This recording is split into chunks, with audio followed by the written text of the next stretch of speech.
The name is Jerry Blythe. We're in Constance Bay on the Star-West end of Ottawa, and we're here to talk about the floods of 2017 and 2019 and how we're dealing with them.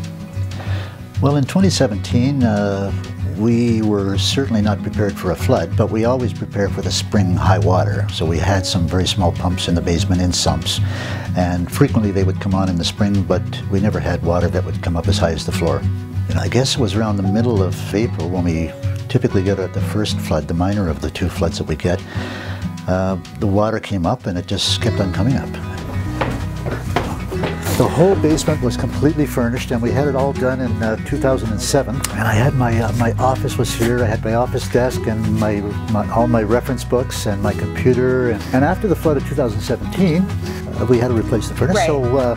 So we asked the person from the company that was doing it if we could hang it from the ceiling, and we did. That's a good idea. Yeah. And the water level came up to my nose. So there's even a little watermark you can see. Oh yeah. Right here. It didn't damage that at all. That's great. We used to have just some stand-up pumps and some flexible hose, and we had it going out a little hole in the wall over here, which was plugged up with insulation. But after the first flood, we realized that wasn't sufficient. We couldn't move enough water to keep ahead of the flood. So we put in 3 large sump pumps, basically one in the far corner over there, one in the corner over here, and then one here.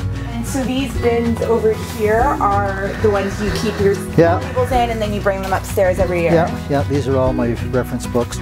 So make sure that you have your precious stuff, the really precious stuff.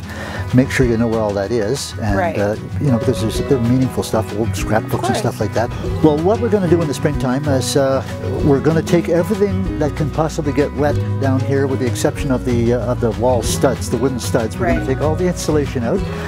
We're going to take all of the boxes, all of the major appliances, and we're going to take everything out, and we're going to do that a couple of weeks at least before we anticipate the earliest possibility of a flood.